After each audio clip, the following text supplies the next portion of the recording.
Well, hello, and here we are again with a Natter That Matters, and the Natter That Matters today is with the fantastic Judith Hanson. Hello, darling. Hello. Welcome. Very nice of you to be with me today, to have a good old natter about what you do and who you do it for. Absolutely, my pleasure. Lovely to be. I know we've known each other for years. In fact, I think you were one of the first people I met at Business Networking. It must be a good 5-6 years ago, maybe even longer, actually. 7 years, maybe? It's probably got to be longer. Yeah, it might be 8 years, because I think you knew my husband when I was with him. So, yeah, I think it I've might be lived longer. in this house, would you believe it, for 7 years. Oh, so it's longer than that then, definitely. Longer than that, yeah. 6 or 7 years. And we got to know each other quite well because I won you, didn't I, in a raffle? You did. Like an auction thing, and I won sessions with you on hypnotherapy. No, you bid for me. You didn't just randomly win. Yeah, I bid a lot because I'd had quite a lot of red wine, and I thought you were very valuable, which of course you are. Little did I know, it must have been like a sixth sense to know you were so valuable at that point.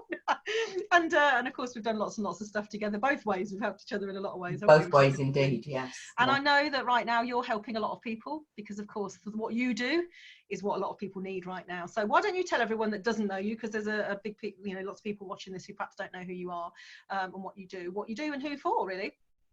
Okay, thank you. Right, I'm a clinical hypnotherapist and a mindfulness teacher and an NLP master practitioner and various other things.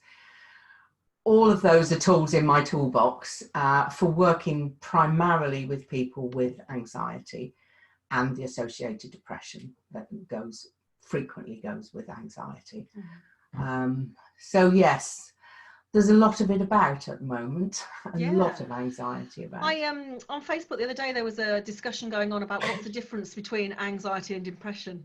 So, which was a really interesting debate because everybody's got a very differing opinion, and I don't even know what the kind of clinical version of that is. But how do you differentiate the two?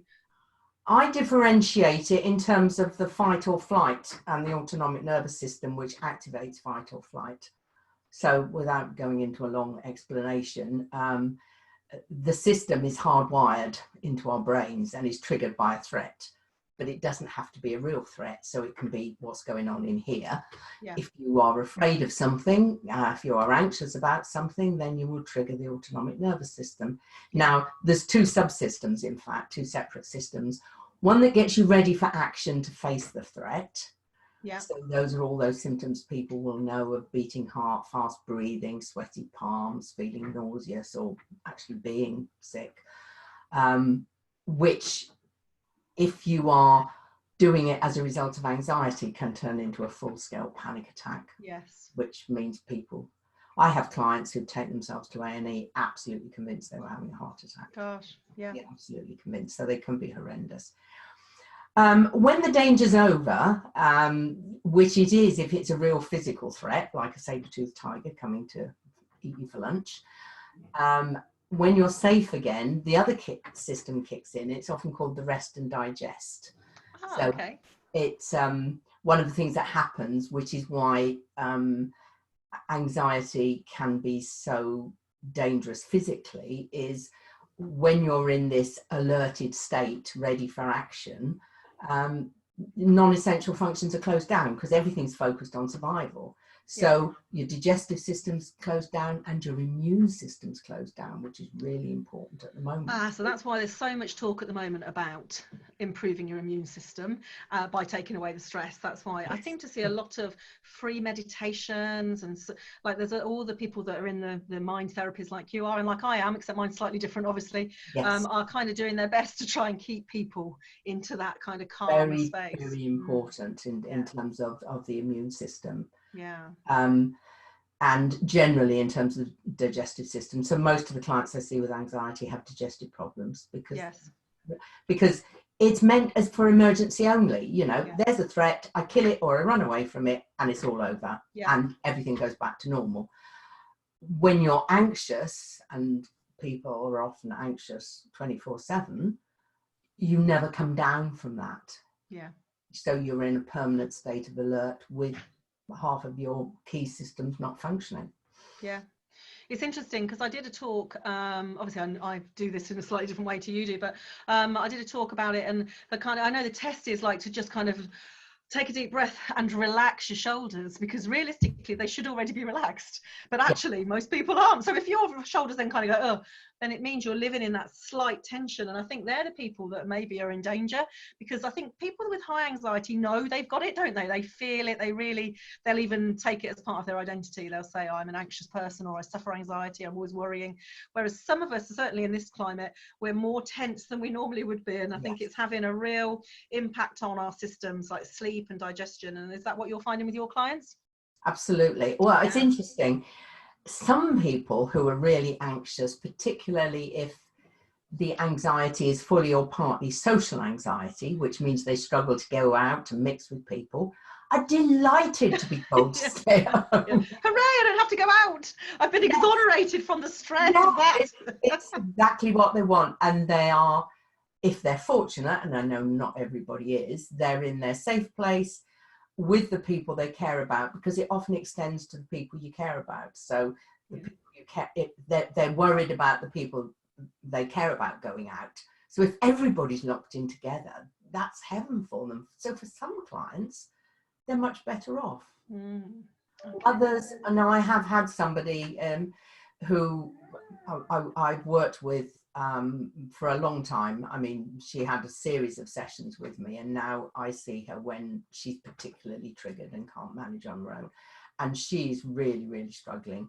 But she has an element of health anxiety as well. So anybody with health anxiety is going to be really struggling at the moment, because that's what all this is about. And then you add on all the financial, job, business stuff, and yes, which is probably the stuff I see more. Sorry? That's the stuff I see more of. People worrying about, how they, and actually almost not just worrying about their financial well-being, but their future, because of course I'm helping clients to build their business, to be more thriving and kind of to build what they want for their future. So it's like, oh, how can we do that when we're in survival mode, which is very much what you're talking about. Yes, and you've got all these grandiose plans, and you're facing the worst recession in recorded human history. Yeah, and we still think we should be making like massive, we still think we should be doing it, because of course we think we're super women, don't we? That's the thing. Well, and I mean, I know know somebody, and I can think of a couple of other people that I've talked to who actually built a business during the recession. Absolutely, yeah. So I think I built my first business during the recession, actually, when I look back at it. Yeah, maybe me. I built a few, actually. Yeah. It's so yeah, and there's a lot of people. I mean, some of the companies are really having a good time right now, aren't they? So think about people providing a variety of service that they've been able to, and the word pivot, which we all hate, it's going to be the part of the history we hate, but they'll be able to switch what they're doing over. I've had quite a few people on Natter That Matters that have been able to do that so far. Yeah, well, we've all had to look at that, haven't we? It's it'd be interesting. So how are you helping people at the moment, Judith? I know you've kind of just created a new kind of way of helping as a bolt on to what you already do. Just help everybody understand what you do and what you now do as well. Yes, as a classic therapist, my norm was to see people face to face on a one-to-one basis. So the first switch was into seeing people one-to-one in this kind of in exactly this environment. And I found it interesting with my current clients. Some were very comfortable switching into this environment and others weren't. Yes. And do you think that is related? And I obviously coach a lot of coaches who've had the same go on. And I think some people like the human interaction and the energy and that connection, and they don't believe they can get it like this, which of course is rubbish, because we are. And then others prefer it because they are a bit kind of agoraphobic, don't like the traveling, don't like the seeing people or that kind of eye contact, in which case they're able to hide a bit more. Is that your experience as well? Yeah, not so much about the eye contact. I think the ones that have switched are the busy ones. Oh, okay, right. Yes, right. Yeah, and I think that will continue. I can think of one client in particular who, I may see face to face only occasionally, and in between we'll do this sort of thing. Yeah. I think it depends upon the person, but I do think there is this thing about energy. Now, I believe, and I suspect you believe, that the energy works even in this environment. Oh yeah, absolutely. It's intention. It's all about intention and attention. So I can hold the space for a client in this environment. And absolutely. In fact, my coaching training was telephone training, so I didn't have issues. I think with some of my clients, they're concerned about the hypnotherapy being done in this way. Yeah. Although it works perfectly as long as I can see the face. Yeah. And and nobody can ever be stuck in hypnosis. No, yeah. They either come out or they go to sleep. They don't stay there. I've never had emergency phone calls saying, come and get my wife out of hypnosis, she's been there for 12 hours. Or at least put some decent suggestions in. No, sorry, that was a bad joke. Yes, so that was the first switch. And then, and as you know, because I'm working with you, I had plans for developing online programs last year, which were totally sort of, sets of videos that people could watch in their own time and at their own pace. And that didn't happen because I was busy last year with one-to-one clients. So for me, it's been an opportunity to blow the dust off those plans and get going.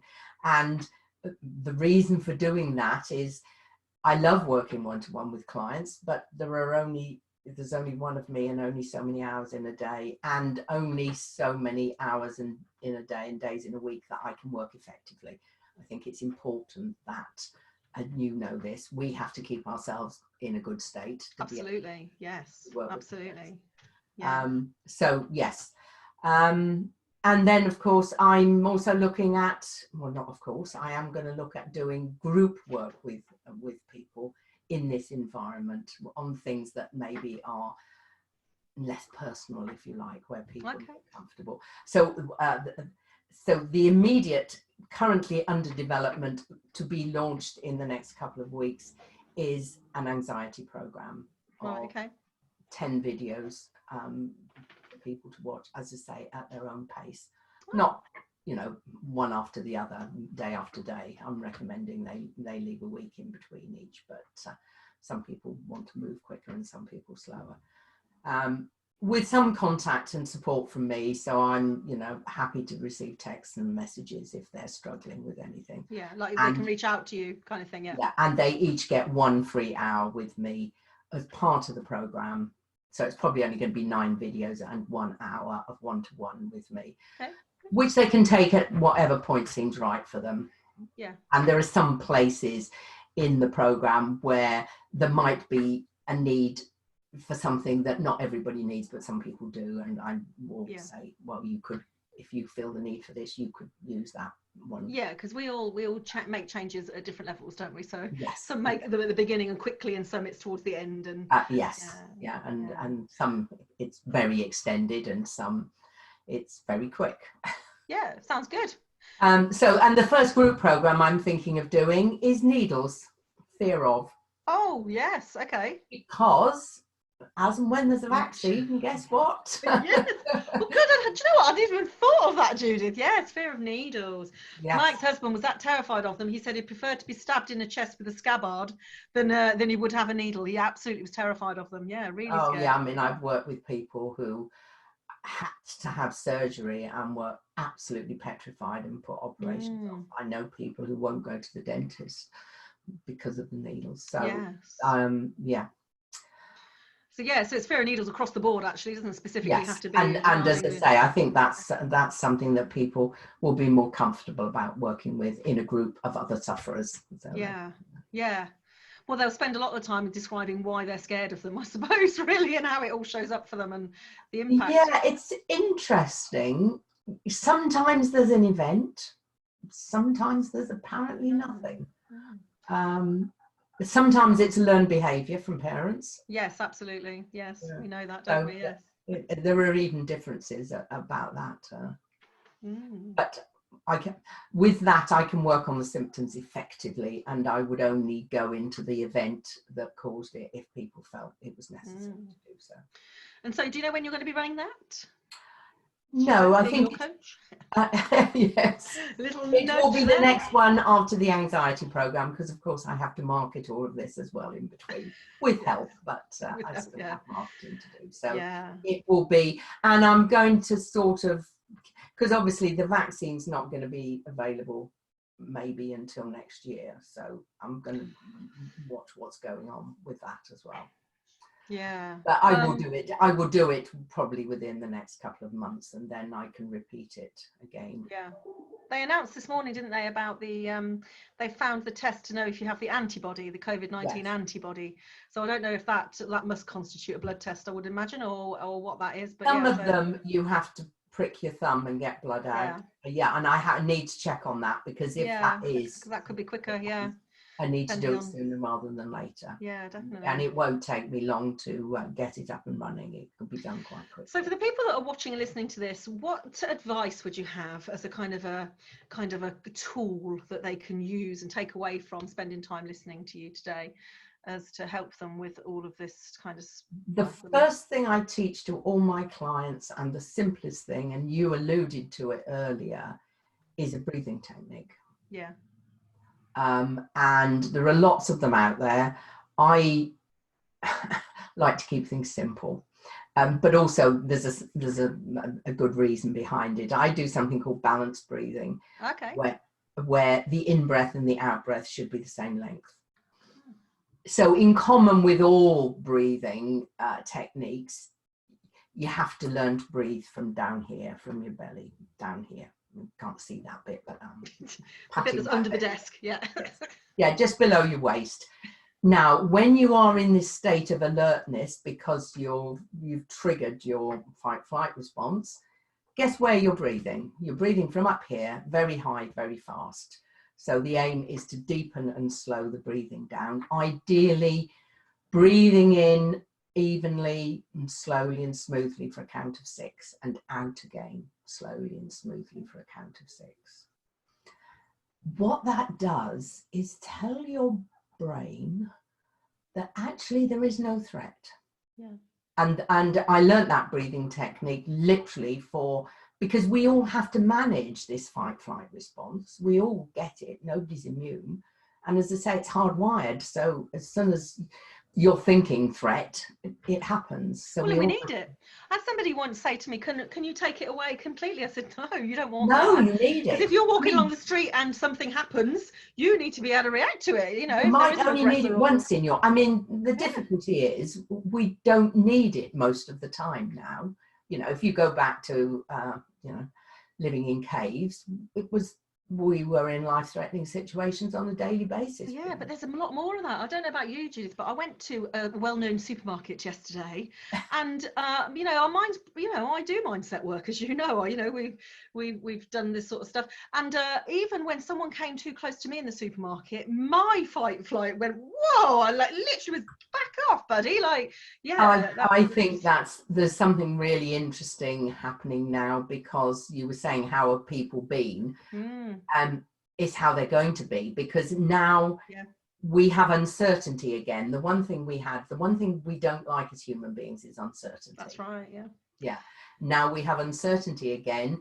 What's happening? When's it happening? Well, it may be now, it may be that, so people are becoming to build up anxiety, and as people are more able to go out, they will be more anxious, because there is a life-threatening thing. Well, and of course, I have been a few times to the supermarket, as I'm, trying not to stockpile, as I'm still, we're all still trying to keep everything moving along. And I think what's happening is it is loosening the kind of people's alertness. Actually, although the stay alert is the message, in fact, actually what's happening is it's less than that. Well, if we're allowed to go out and stay in a park for a few hours, then it must be better. It must be okay. We're at less risk now. We don't have to be quite so cautious. We might be alert of other people, but ourselves, we're not being as cautious and not being as far distanced. And that definitely was happening where I live yesterday, without a doubt. Yeah, so I had to take my car to the garage yesterday because it needed an MOT, and in the office, which was tiny, but they had the screen and we were all nicely distanced. But there was a big notice on the door saying, only one person in the office at one time, please. Yeah. And when I took my car and when I collected it, somebody else came in while I was there. Yeah. So, yeah. So there is a good reason to be fearful out there, because although the majority of people catch the virus and have reasonable symptoms, you don't know. It's like taking drugs. You don't know. It might be the person that takes the ecstasy tablet and dies, has an immediate reaction. It's I met somebody at a social distance who runs marathons, and is very, very fit. And he was in intensive care for 11 days with it. Yeah, because there's no, like, it's not, and that is the key message, it's not selective, is it? It can be just anybody. There are certain, they're beginning to see certain Yeah. people who are more prone than others, but an awful lot of people who you would expect would just sail through it. Yeah. And yeah, I think it's one of those diseases as well, that if you get it in any significant level, so if you get it sort of like a really bad flu, the recovery time is quite slow, because people are absolutely. Yeah, my partner's mum's had it, so it took her 7 weeks to recover, and she was very well. So, you know, in her early 60s. I know quite a lot of people that have had it, actually, personally, that are close to me that have had it. One with COPD, and he's taken quite a long time. I know people who have had family members die from it, so it's very close to home, actually. And it must be like that for most people. You know, I haven't got a especially massive family or friendship circles. I'm just a normal, you know. I think, yes, I don't think I know anybody who has a family member who's died from it, but I know a number of people who have been hospitalised. And they're also saying about the people that are not going with other things, and I am one of those. So I've obviously done something quite troublesome to my ankle, and I still haven't been anywhere near a doctor's or A&E or anywhere X-ray. And interestingly enough, I had triage again at on Monday, because it really still hurts, and it shouldn't. It's 4.5 weeks in since I did a dramatic kind of tumble, and it shouldn't still hurt now. And the doctor, the lady doctor there, was very good, and she said basically whatever damage has been done, you've done already by not going. And also, it doesn't sound like it's broken, which was the main thing. But also, stay away from the X-ray department, because of course they're all doing chest X-rays. She's like, so of course, if people think they've got COVID, that's where they are having chest X-rays. So quite an interesting take on that. And yet, what they're reporting on the news is people are not going to A&E because they don't want to be. No, because I know somebody who works in A&E, and they have said, you know, you can walk in and walk out almost, because people aren't going with heart attacks and strokes and things. So it shows the effect of fear on people, doesn't it? Absolutely, yeah. That's kind of where I was going with it. Yeah, because I made the conscious decision. So would I rather put up with whatever's going on my ankle and hobble around where I feel, well, I'm not going to die from it. It's just uncomfortable. Or fear, I'm asthmatic. So actually, I don't want to contract that. And although I think I've already had it, I don't want to contract that. I don't want it. I'd rather not have it. I'd rather suffer the consequences of whatever's going on with this ankle than go there. So yeah, that was a fear reaction. It's a freeze reaction, actually, as if you think about fight, flight and freeze. It's like, no, I'm just going to stay here. I'm not going to fight it. I'm not running away from it. I'm just going to stay here. You're going to hide in your cave. Absolutely. And I have been hiding in the cave very nicely, thank you very much. Luckily, my cave is beautiful and has lots of Wi-Fi and lovely clients that come and speak to me for many, many hours on Zoom, and always have done. So there's not much differentiation, but to some people, it's there's a big uproar to their life, isn't there? Yeah, it is. Yeah, and I think for some people that I've spoken to, and me included, actually, the loss of freedom. I mean, not to do anything major, but just leap in your car and go somewhere, you know. Yeah, it's choice, isn't it? Because the unconscious likes choice. We all know this.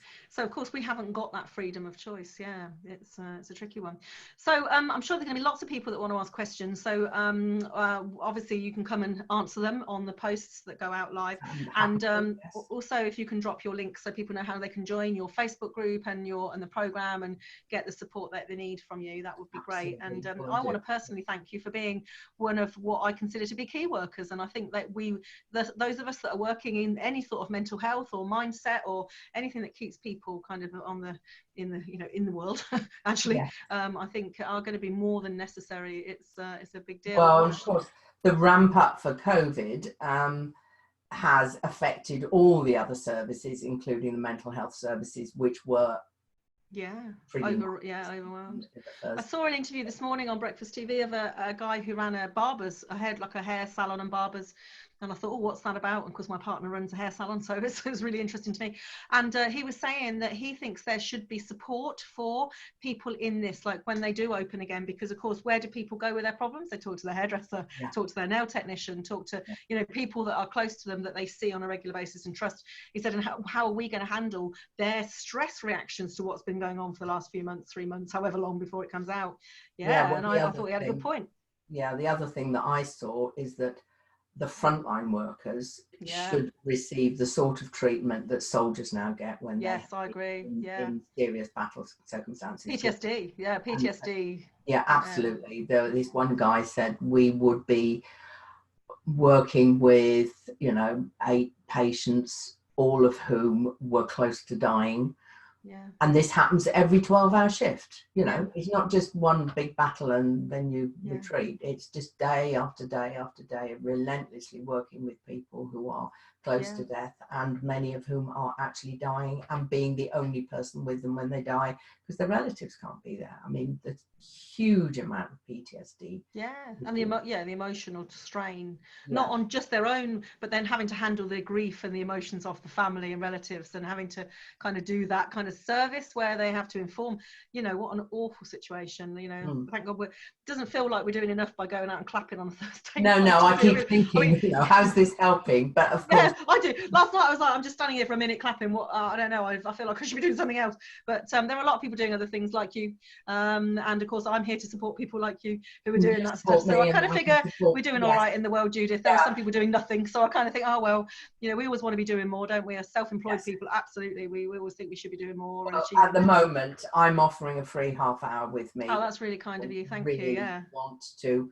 Sometimes people just want to talk, as you know, and other times, and do whatever I can to help them in that. Lovely. So That's really lovely. that will run until the situation improves. That's really good. Yeah. So if you're watching this and you want to have a chat with Judith and you think it will help just to get stuff off your chest or ask, or and that we haven't even covered any of the subjects of what happens to people in lockdown, actually not just in lockdown, in abusive relationships or even unhappy relationships, or or those that are really happy in relationships and don't want to be let out. Be quite busy when they can be visited. Yes. So thank you for that. And so a group program is ideal for this time, Judith, so you can help multiple people, because as you say, only one of you. Sadly, we cannot clone Judith Hanson. What a shame. No, but I'll do my best to put myself out there as much as possible. Lovely. in as many ways as thank you you and I can think of. Thank you. And I know you're obviously busy, so thank you for taking the time today. And absolutely, my pleasure. I look forward to having you in my life for many, many years to come, Judith. Me too, yes. Thank you very much.